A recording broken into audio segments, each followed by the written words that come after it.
Hi, ich bin der Nico. Wir sind hier in der City of Wow in der Gutleutstraße. City of Wow ist eine Ausstellung, die dieses Jahr läuft und wir erzählen eine immersive Reise zum Puls der Stadt. Ganz viele Themen, unter anderem auch die Eintracht. Ja, und deswegen ist Fußball 2000 heute hier. Das ist tatsächlich sehr, sehr beeindruckend. Wir werden jetzt hier gleich mal über das Wolfsburg-Spiel reden. Hardy und Marvin sind bei mir und ich glaube, die Erleichterung ist schon sehr, sehr groß. Was wir aus dieser Erleichterung machen, werden wir probieren, ja, so ein bisschen in die Bahn zu lenken. Ich habe keine Ahnung, während ich hier laber mit euch und wir beide hier schon mal stehen, lasst ihr Likes da, WhatsApp-Kanal abonnieren, Instagram, alles Mögliche. Und ich muss es tun. Liebe Grüße an Maxi Arnold. Oder Tickets auf Wow kaufen. Fußball 2000, heute in der City of Wow. Und wow sage ich auch zu diesem Ergebnis der Frankfurter Eintracht. Naja, es ist ein bisschen übertrieben, aber ich muss ganz ehrlich sagen, 2-1 Eintracht Frankfurt gegen den VfL Wolfsburg. Und lieber Heilboy Hardy, ja, schön, dass du da bist, trotz deiner Handverletzung. Wie geht's dir? Wie geht's dir nach diesem für mich unfassbar wichtigen Sieg der Frankfurter Eintracht in Wolfsburg? Mir geht's relativ gut. Unfassbar wichtig, ja, also unfassbar wichtiger Sieg war tatsächlich, als der Schiri abgepfiffen hat, war so, Ja. okay, erledigt, dann 90 Minuten, 3 Punkte, Gott sei Dank, obwohl die ganze Woche ja schon so ein brutal mulmiges Gefühl dabei war, weil ich glaube nicht, dass irgendwie jeder 100% davon überzeugt war, dass wir bei diesem Gegner, der komplett kaputt ist, Ja. also wie die auch gespielt haben, wie das Spiel war, glaube ich jetzt nicht, dass irgendjemand 100% von uns safe war. Gott sei Dank hat er abgepfiffen, rechtzeitig, ein bisschen verspätet mit einem Gegentor noch, aber ja. Auf die Details gehen wir gleich, aber du merkst, die Erleichterung, liebe Leute, die ist auf jeden Fall da. Schreibt mal in die Kommis, wie es bei euch in Sachen Erleichterung ist. Ich muss sagen, ich war brutal erleichtert, denn es war genau das. Unter der Woche haben wir viel darüber gesprochen. Ich habe eure tolle Folge gesehen, Basti, vom letzten Montag, wo ich schon gemerkt habe, die Welle der Negativität, die war kaum zu stoppen. Ich will doch nur was spüren! Also da musste man sich schon einigermaßen hinbekommen, um zu sagen, okay, gegen Wolfsburg wird das funktionieren. Aber lieber Basti, auch bei dir, wir haben es in der Reaktion gesehen, die Erleichterung war groß. Basti, dein Grinsen ist auf jeden Fall ganz groß. Wie waren die Reaktionen? Was hast du noch so aufs Handy bekommen nach diesem Sieg? Verschiedene Reaktionen. Natürlich auch noch ein bisschen Wut aus Wolfsburg, aber gleichzeitig auch viel Dankbarkeit aus Fußball Deutschland. Gerade von den Vereinen, die da in der Nähe sind, sage ich mal, so Bremen, Köln, Berlin, Hamburg und so. Da war, glaube ich, schon viel Erleichterung, nicht nur bei uns, sondern auch bei ganz, ganz vielen Leuten. Es war ja schon so ein bisschen gut gegen böse, auch dieses Spiel, muss man schon so sagen. Es gibt, glaube ich, keinen einzigen außerhalb von Hero Wolfsburg. gegen Villain. Das ist tatsächlich, also das hat man schon gemerkt, dass es außerhalb von Wolfsburg niemanden gibt, der will, dass die in der Bundesliga bleiben. Da können die sich auch noch so sehr winden und drehen, wie sie wollen.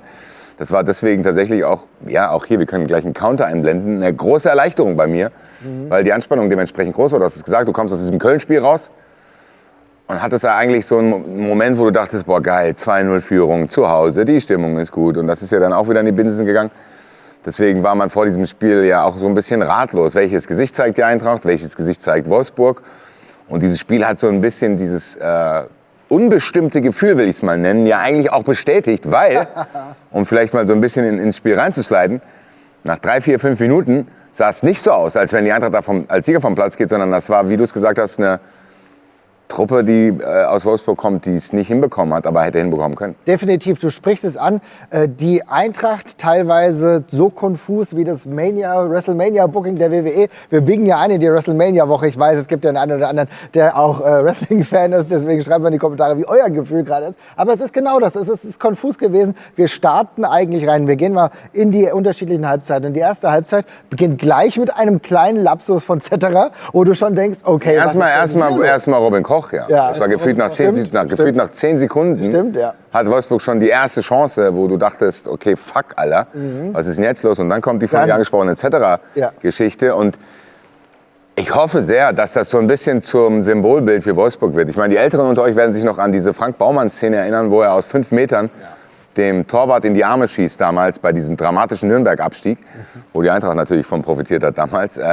Weil diese Szene, ich glaube, Wimmer war es, der Wimmer quasi nur noch einschieben muss nach dem großen Fehler von Cetera und dann ausrutscht. Ja, wahrscheinlich war der Platz irgendwie ganz schön gewässert oder so, keine Ahnung. Der wurde tatsächlich vom Spiel wurde der gewässert. Scheinbar hat man den eigenen Spielern da nicht Bescheid gesagt. Und das war ein bisschen die Szene, ich glaube, Timmy Chandler hat es auch sogar gesagt, dass er dann zu Dieter Hecking gesagt hat, ey, dieses Spiel verlieren wir heute nicht. Genau. Wenn solche Szenen schon zu unseren Gunsten laufen. Ja. Und an anderer Stelle kann man ja sagen, das war auch vielleicht sogar ein kleiner Weckruf. Aber die war schon sehr ikonisch. Es war ein ikonisches Moment, aber gleichzeitig eines, was uns zum Vorteil gereicht ist. Denn danach ist die Eintracht aber besser ins Spiel gekommen. Danach hat sie gemerkt, okay, jetzt müssen wir aber wirklich was tun. Und dann habe ich eine erste Halbzeit der Frankfurter Eintracht gesehen, sagen wir ja bis zur 40., wo offensiv wirklich was ging, oder, Hardy? Ich fand tatsächlich nach dieser Wimmer-Aktion, die schon brutal war. Wahnsinn. Also jetzt mal, lass mal dieses ganze Wolfsburg-Ding mal weg, wenn du diesen Sport liebst und wirklich so etwas siehst, dann, boah, das ist schon hart gewesen. Ja. Wie der ist nicht einfach der ist ja komplett geslidet. Ja. Also der ist ja komplett, keine Ahnung, zum Glück hat er sich dabei nichts irgendwie, hätte alles passiert. Ja, der ist nicht dieselbe Verletzung. Ja, zum Glück ist er nicht auf die Hand gefallen wie ich, Oh Gott. aber das war schon heftig. Und dann hast du aber gemerkt, dass die Eintracht langsam ins Spiel kommt, aber weil der Gegner einfach grottenschlecht war. Der Gegner ist grottenschlechter als wir zu dem Zeitpunkt, finde ich. Und ich bin immer noch der Meinung, wir spielen aktuell einen grottenschlechten Fußball. Ja, da kommen wir gleich noch mal drüber zu sprechen, weil es gibt ja noch eine zweite Halbzeit. Ich will trotzdem ein bisschen auch die positiven Aspekte mitnehmen. Ne? Du hast natürlich, klar, erstmal viel Glück gehabt. Ich fand es übrigens gut, dass Zetterer so ein bisschen von Riera auch aus der Schusslinie genommen wurde in der Pressekonferenz oder auch im persönlichen Gespräch mit den Reportern, wo ich schon gemerkt habe, ja, das sind Situationen, das ist nie alles 100%. Aber ich fand das ganz gut, dass er den gar nicht irgendwie da reingesetzt hat, sondern in der zweiten Halbzeit wurde er nämlich auch noch wichtig. Aber wir sehen, was trotzdem gut geklappt hat, denn es gibt Leute wie Jupp, ne, kam rein für Doan, ist tatsächlich ein Spieler, der unfassbar Power macht. Eine der besten Verpflichtungen der letzten Monate, der letzten Jahre, muss man fast sagen, gerade für das Geld. Stimmt. Und dann siehst du auch einen Oskar Højlund und der kommt gerade auf ein Niveau, das hat er bei der Eintracht bislang noch nicht gehabt. Das sind für mich so die beiden Riera-Positiv-Ausrufezeichen. Und da merkst du auch, dass sie das Spiel mitbestimmt haben, Basti. Ne? Ja, ich würde Chaby sogar noch dazu rechnen. Ja, er hat ja auch eine ganz andere Präsenz in irgendeiner Art und Weise, eine andere Zielstrebigkeit. Ja. Du hast der Eintracht schon angemerkt, und da würde ich Hardy ein bisschen widersprechen, ich fand es schon okay. Ja. Ich meine, natürlich, das ist jetzt nicht der Fußball, den wir uns alle erträumen, aber in Anbetracht der letzten Wochen fand ich schon, dass die Eintracht in der ersten Halbzeit gut ins Spiel gekommen ist. Und ja, allen voran Oskar Højlund, der hatte eine sehr starke Präsenz, diese Zweikampfhärte und so, die hat er sowieso schon immer gehabt. Offensiv war er jetzt nicht immer in Erscheinung getreten, deswegen umso geiler. Ja. Und ich muss auch zugeben, ich bin einer gewesen, der immer skeptisch bei Oskar Højlund war. Wir haben über Højlund viel gesprochen. Also ich bleibe auch Højlund Skeptiker, was gewisse Qualitätsglasdecken betrifft, ist auch völlig in Ordnung. Aber an dem Spiel muss ich ja wirklich auch anerkennen, dass er die prägende Figur auf dem Platz war. Dass er auch diesen Willen hatte. Und ich glaube, das war einer der Faktoren, den wir die letzten Wochen, gerade wenn es so ein bisschen wackelig wurde, mal vermisst haben. Stimmt. Und ich glaube, er hat es selber nach dem Spiel auch angesprochen, dass das an gewissen Stellen auch eine Einstellungsfrage ist. Und Johnny Burkhardt hat auch noch mal drüber gesprochen, dass unsere Beobachtungen gar nicht so falsch waren, dass da an gewissen Stellen so kleine Downs drin sind, was die Konzentration betrifft, kleine Downs, was so diese Wachheit betrifft. Deswegen fand ich es gut, wie er die erste Halbzeit gespielt hat, weil er dem Spiel so ein bisschen den Stempel aufgedrückt hat und dann auch dieses Tor macht, woran ich natürlich gerne zurückdenke, weil der Gästeblock da schon sehr, sehr explodiert ist. Und zum ersten Mal in mir so ein bisschen die Zuversicht gewachsen ist, ey, vielleicht gewinnen wir hier wirklich. Ja, das ist absurd, ne? Und dann auch, was es für ein Tor war, ne? Also wirklich so ein Ding, unhaltbar geht er rein. Das ist wirklich hier, wir sehen hier die Blitze, die hier so einschlagen, ja? Genauso wie ein Blitz ist das dann dementsprechend auch eingeschlagen im Tor. Danke dir. Von Wolfsburg muss ich sagen, es war ein herausragender Den muss man erstmal machen. Den muss man erstmal machen. Ja, ich meine, hier peripheres Sehen und gleichzeitig manchmal denke ich mit, ja, wie ein Oskar Højlund, der sein erstes Saisontor dann jetzt gemacht hat und aber seine gute Form besteht. Das ging ja im Endeffekt weiter. Knapp 10 Minuten später standardisierte Standardsituation, wie man das halt so macht, ja. Alter, jetzt hast du aber hier. Marvin, was ist denn los jetzt hier? Der Doppelschlag, Marvin Mendel. Innerhalb von 30 Sekunden Spiel entschieden. So, genau. Guter Freistoß, Laufweg, Stimmen. Hat dann der erste Abschluss hat nicht funktioniert, aber dann steht ein studierter Standard. Ja, dass wir das noch erleben dürfen, Alter. Es kann so leicht sein. Aber lieber Hardy, dann der Stürmer, er trifft, weil er weiß, wo das Tor steht. Und das ist eine wichtige Entwicklung in dieser zweiten Jahreshälfte, könnte man fast sagen, Saisonhälfte. Kalimuendo. Überragend. Unfassbar, oder? Ich liebe den Kerl. Das ist das ist so ein Stier, so ein Bulle, der tatsächlich auf dem linken Flügel wirklich seine Gegenspieler in den meisten Fällen wirklich zum Verzweifeln bringt. Der spielt mit seinem Körper allein. Da gab es auch wieder die ein oder andere Situation, wie er den Ball auch angenommen hat, wie er sich gedreht hat, wie wirklich die Verteidiger dann gar nicht mehr wussten, wie die an den Ball rankommen. Und auch das Tor zeigt auch, dass der Typ Ahnung hat, wo das Tor steht, wo er stehen muss. Ich fand es natürlich ein bisschen schade für den Johnny, weil ich hätte wirklich diese einstudierte Variante hätte ich ihm wirklich so gegönnt, dass der auch reingeht. Wäre auch wahrscheinlich in die Rückblicke dieser Saison irgendwie gelandet. Aber drin ist drin. Und erste Halbzeit war, wie Basti auch am Ende gesagt hat, okay, aber ich bleib dabei. Ja, aber ich bleib dabei. Ich hol dich immer wieder ganz kurz zurück. Du hast nämlich über Johnny gesprochen, der hat danach noch eine gute Chance gehabt. War insgesamt ein bisschen unglücklich. Trotzdem wichtig, dass Johnny überhaupt da ist. Ich merke, er ist auch immer einer, der in den Interviewsequenzen halt auch viel sagt und eine klare Denke hat, auch erzählt, wie es dann in der zweiten Halbzeit gelaufen ist. Und bevor wir die zweite Halbzeit jetzt einläuten, gab es aber kurz vor der... seekrank hier. Ja, hier. Bleib hier, Basti, wir haben noch ein bisschen Wasser für dich. Aber bevor wir in die zweite Halbzeit gehen, Basti, will ich auch noch mal auf dich eingehen, weil da gab es noch mal eine Szene mit Cetera. Fast wie kurz am Beginn des Spiels ging es dann weiter. Und da habe ich mir auch wieder gedacht, Cetera, da ein bisschen aufpassen musste jetzt hier aber schon, gell? Ich habe auch gedacht, die Eintracht soll nicht übertreiben. Ja, wirklich. So, du führst 2-0 und am Ende muss da auch schon ein bisschen was für dich laufen, dass es 2-0 steht. Ja. Also das ist kein 2-0, was der Spielverlauf ganz, ganz klar hingelegt hat, sondern das ist ein 2-0, wo so ein bisschen auch das Spiel Pech aus den letzten Wochen ausgeglichen wurde, dass du sagst, ey, ja, an gewissen Stellen hat es hier gehakt, Cetera macht 2 Riesenfehler, Koch macht einen Fehler, es gab die eine oder andere brenzlige Situation.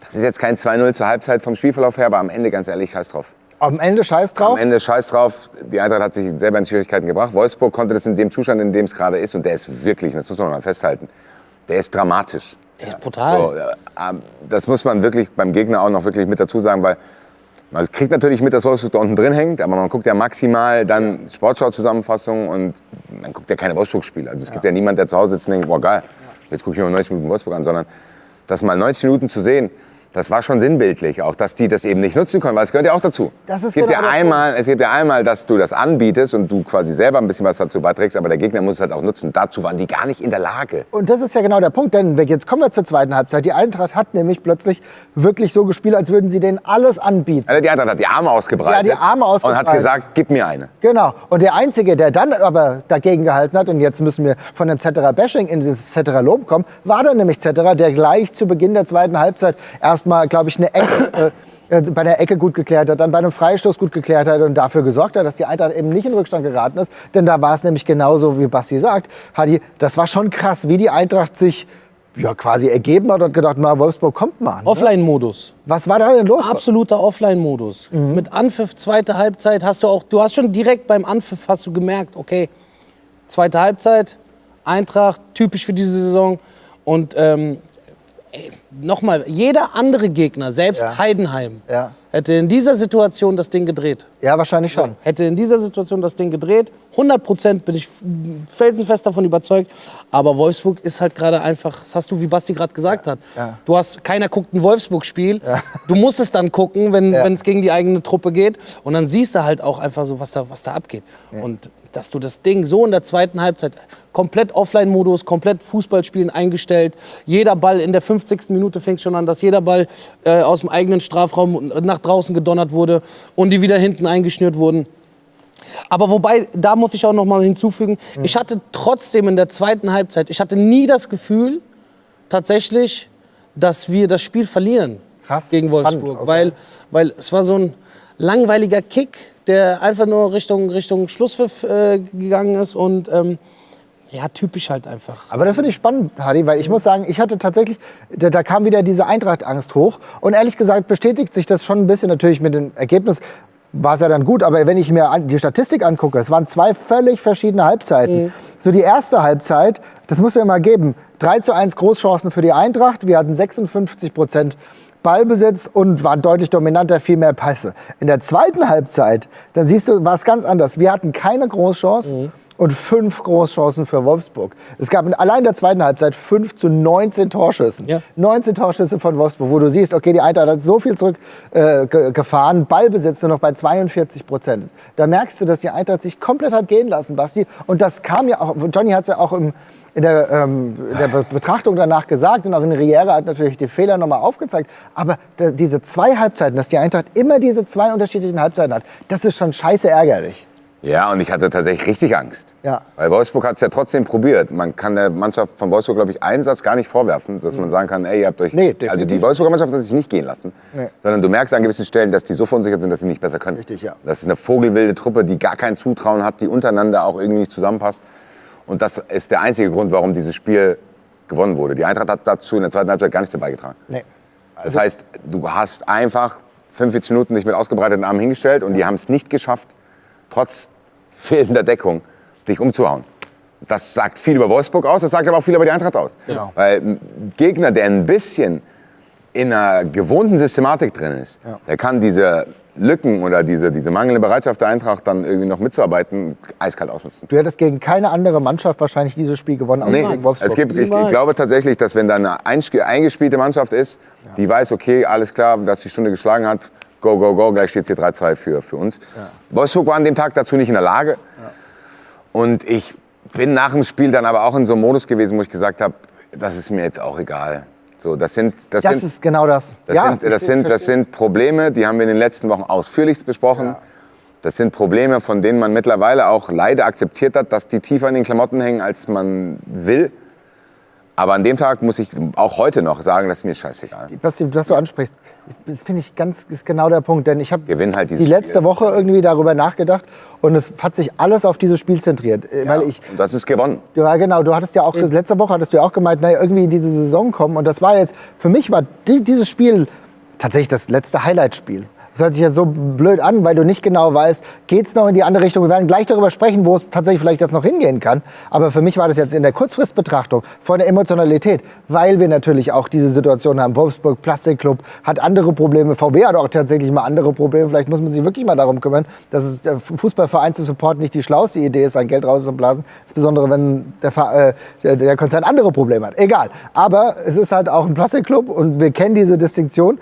Und gleichzeitig ist es so, zum ersten Mal könnte die Eintracht jetzt wirklich dafür mitgesorgt haben, dass dieser Club auch mal absteigt. Wir erinnern uns, Hoffenheim, da hat die Eintracht mal eine Riesenchance verpasst. Und jetzt haben wir, und das ist auch für mich ganz wichtig gewesen, die Eintracht hat sich nicht lächerlich gemacht. Nee. Weil am Ende alle kämpfen in diesem Abstiegskampf gerade. Der ist ultra eng.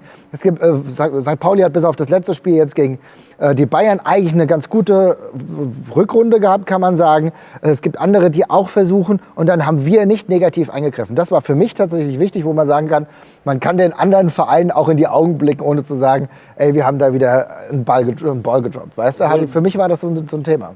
Ich bin der Meinung, dass die anderen Vereine damit gerechnet haben, dass wir uns glaube ich auch, dass wir uns lächerlich machen. Ja. Wir selber doch auch. Wir selber doch auch. Und deswegen, wie Basti sagt, ey, Abpfiff, 3 Punkte, soll erfüllt in dem Fall, drauf geschissen. Das Ding ich glaube auch, dass diese Detailanalyse zu sagen, das passt jetzt nicht, ich glaube, das ist schon etabliert. Ja. Weißt du, was ich meine? Ja, klar.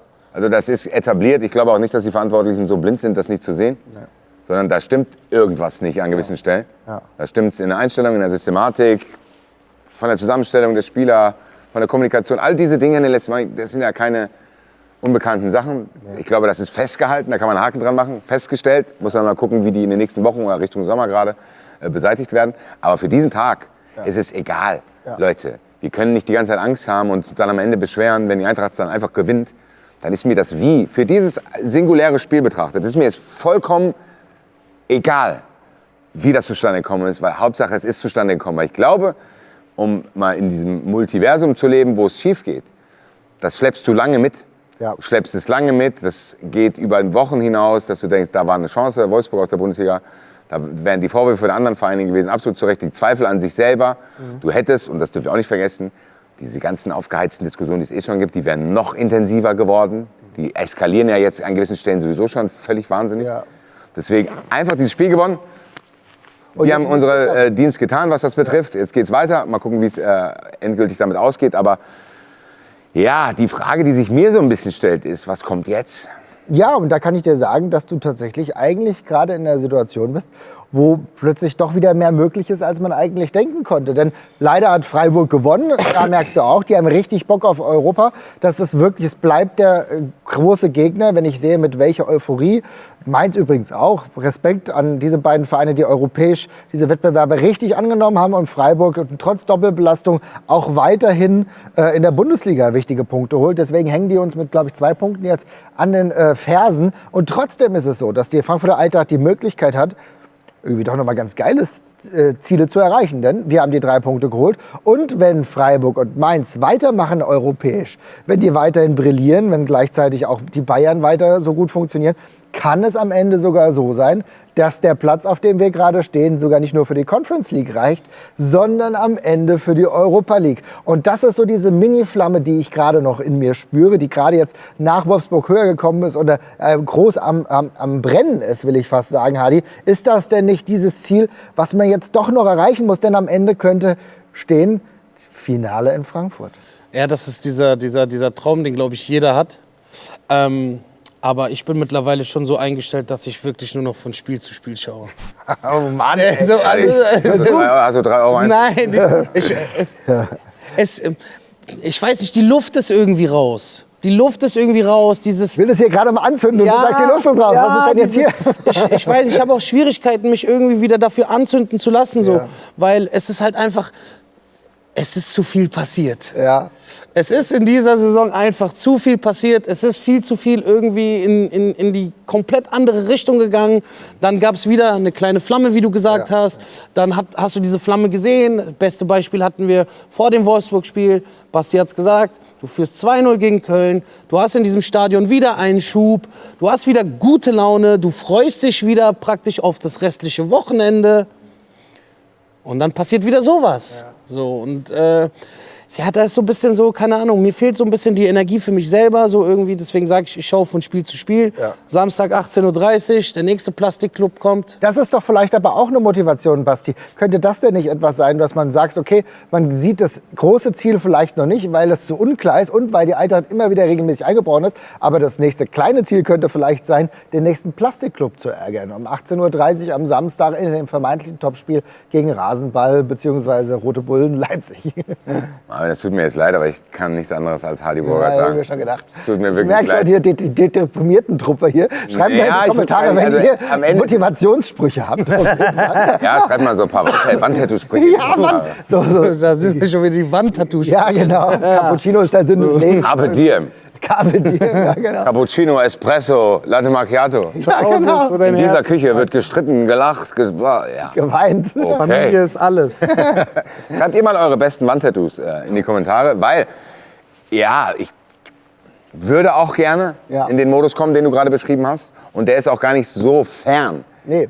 Weil, du hast es gesagt, und es sind auch nur noch 9 Punkte auf Hoffenheim. Am Ende, ich sag mal. Ja, das meine ich. Das meine ich. Naja, gut. Was denn? Aber Leute, wir sprechen seit 200 Wochen darüber, dass es 9 Punkte nach Hoffenheim sind. Aber es ist immer ein Fußball. Nein, aber lass uns mal. Guck mal.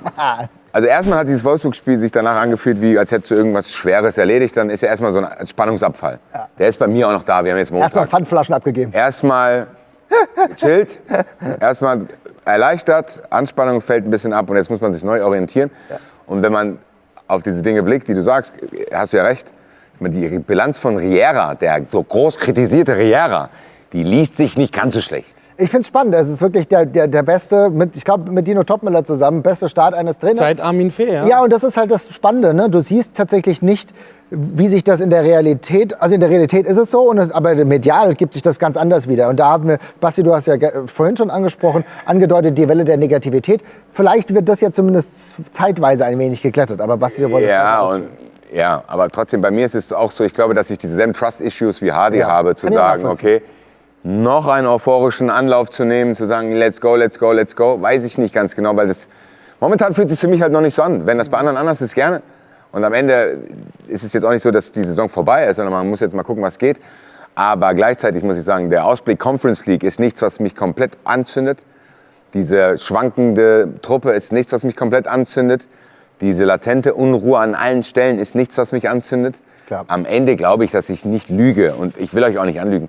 ich bin froh, wenn diese Saison vorbei ist.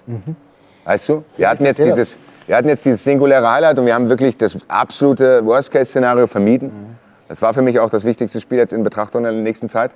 Es kommt vielleicht auch noch irgendeins. Natürlich kann es sein, dass wenn ich mich irgendwann höre vor dem letzten Heimspiel gegen Stuttgart, weil da geht es dann um alles. Weil es plötzlich doch um die Euroleague geht. Ja. Digga, dann Marvin, dann count me in, ich fahre dir 3 Hype-Trains gleichzeitig. Ja. Aber aktuell bin ich noch in so einem Modus erleichtert, froh, wenn die Saison vorbei ist. Ein bisschen verunsichert auch aufgrund der ganzen Unruhe, weißt du? Also diese Unruhe, die entsteht um Riera herum, um den Verein und die Einzelspieler, die Uso-Geschichte. Ja. Das sind alles Dinge, die machen mich an gewissen Stellen wütend, ratlos. Aber auch, da muss man sich auch mal wieder ehrlich machen, es verunsichert mich ein bisschen. Ich habe auch keine Antworten. Man hat ja immer schnelle Antworten und sagt, das ist schuld und der. Nee, ich muss an gewissen Stellen sagen, was man vielleicht öfter sogar sagen sollte, ich weiß es nicht.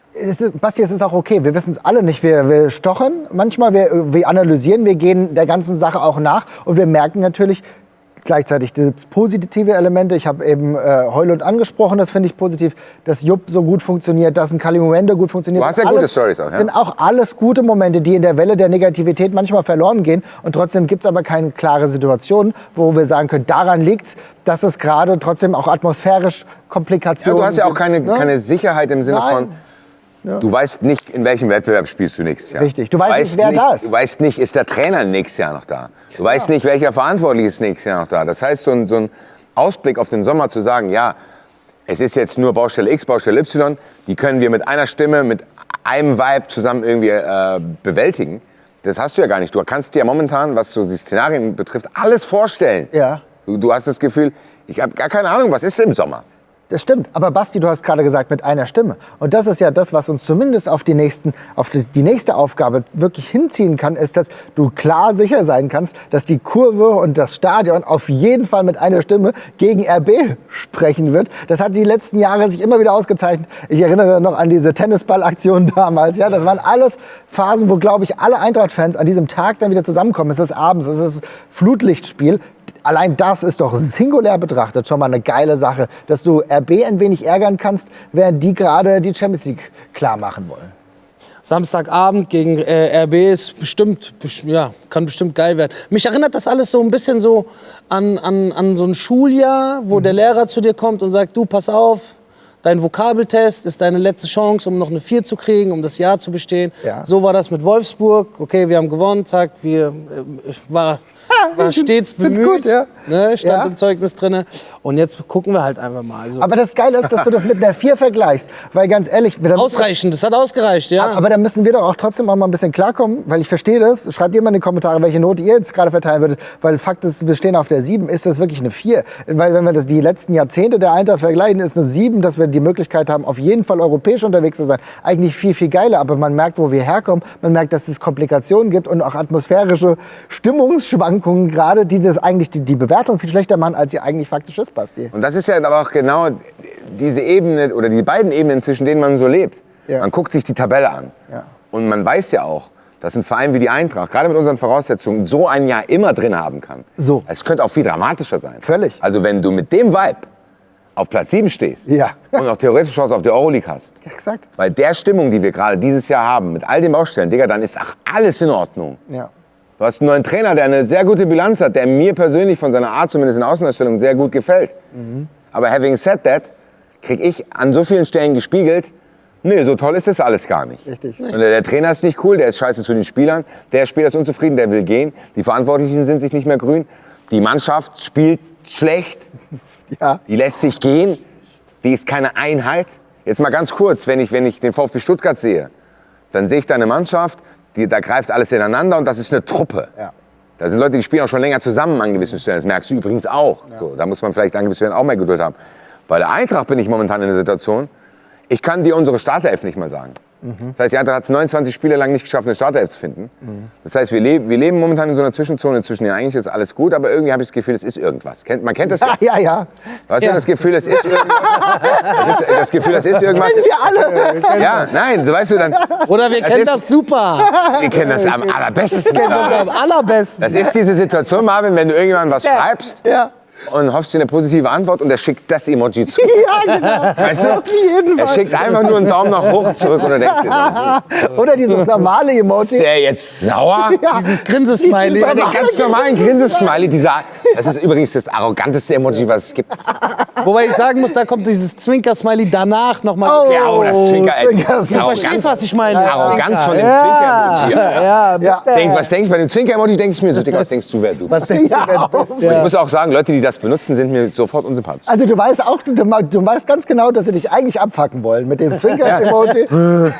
So typisch fast. Oder dann dieser selbstzufriedene normale Grinser. Ja, dann aber. Der ist auch sehr selbstzufrieden. Ja, genau. Aber wenn du weißt... Niemals ein wenn- Zwinker-Smiley-Emoji. Aber wenn ich jetzt Hardy sage, ey, sorry, wegen gestern war ein bisschen wilder Abend und Hardy schickt nur das zurück, Ja, dann weiß ich. dann weiß ich, ich weiß nicht, was ich weiß. Nichts. Hardy, jetzt schreib doch bitte was. Aber so fühlt sich die Saison an. Aber was? Wie ein nach oben gereckter Daumen. Eigentlich ist okay, aber irgendwie könnte auch was sein. Aber was schreibst du zurück? Welches Emoji schreibst du zurück, wenn du die Situation bereinigen willst? Oder Passt schon, Zwinker-Smiley. Ja, oh, nee, dann machst du es doch noch viel schlimmer. Passt mit schon. dem- Nein, passt schon, ganz ehrlich, passt schon. Zwinker-Smiley Ja. ist auch unfair einer anderen Person gegenüber. Ja, finde ich auch. Weil dann sag, wenn du sauer bist. Ja, genau. Ja, aber dann stell nicht so viele Fragen. Also Hardy, wenn ich die Situation Nein, Hardy, wenn du erleichter- sauer bist, sagst du, nee, gestern war ein bisschen blöd, dann kann ich sagen, sorry, aber dieses, ach schon, alles gut. Also viel schlimmer. Alles gut, Daumen hoch. Ja, Basti, wenn ich die Situation erleichtern will, dann dieses volle Grinsen oder so, weißt du? So, was? Nein, mindestens ein Herz. Ein Herz? Ja, Jetzt nicht genau. unbedingt direkt ein rotes, aber wenn du jetzt... Aber kein Smiley, sondern selbst Herz eingetippt, dieses, ne? Mit dem... Nein, so. wenn ich dir jetzt schreibe, ey, sorry wegen gestern, und du schreibst mir alles gut, rotes Herz, dann weiß ich wirklich, es ist... Ja, das ist, Ja. da hast du recht. Ja, Und wenn du aber zurückschreibst, schon okay, denk ich nach oben, Bruder. Ja. Dann denke ich mir, einfach so. aber dann fange ich an, Ja. auch sauer zu werden, weil dann denke ich mir, okay, ich habe zwar Scheiße gebaut, aber jetzt gehe ich auf Hardy los, weil er mir nicht sagt, warum er sauer ist. Liebe Leute, schreibt mal in die Kommentare, Schreibt immer Emojis in die welches Kommentare. Herz oder ob ihr ein Herz, welches Emoji ihr nehmt, um die Situation zu erleichtern. Die Situation bei der Frankfurter Eintracht auch. Ihr merkt, es gibt Situationen, die wir noch ein paar Wochen mit uns tragen werden. Wir werden am Ende nach der ganzen Spielzeit wirklich ein großes Review machen mit allem, was gut und was nicht gut lief. Fakt ist aber, die Eintracht ist weiter in der Rotation und ist weiter in der Bewegung. Und es ist noch nicht vorbei. Die Eintracht hat einen ganz, ganz wichtigen Sieg, wahrscheinlich den wichtigsten Sieg der Rückrunde erzielt für uns selbst, glaube ich, damit wir ein bisschen leichter Danke. Ja, auf jeden Fall Danke. die Fans nicht sauer sind und gleichzeitig auch, dass die Spieler vielleicht erkennen, sie können auch gewinnen. Ob sie das auch gegen den unangenehmen Gegner gegen Leipzig schaffen, werden wir am Samstag sehen. Bleibt auf jeden Fall drin und bleibt dran am Samstagabend an die Reaktion. Und wir sehen uns nächste Woche wieder. Macht's gut, ihr Lieben. Daumen hoch, Zwinker-Smiley. Passiv-aggressives. Mein Name ist Hardy Bogart. Wenn ihr die Highlights vom Samstagsspiel in Wolfsburg sehen wollt, der wichtigste Sieg, wie einige heute in der Runde gesagt haben, dann klickt hier drauf, gebt einen Daumen hoch oder schickt uns einen Zwinker-Smiley. Fußball 2000, mein Name ist Hardy Bogart. Gebt euch das.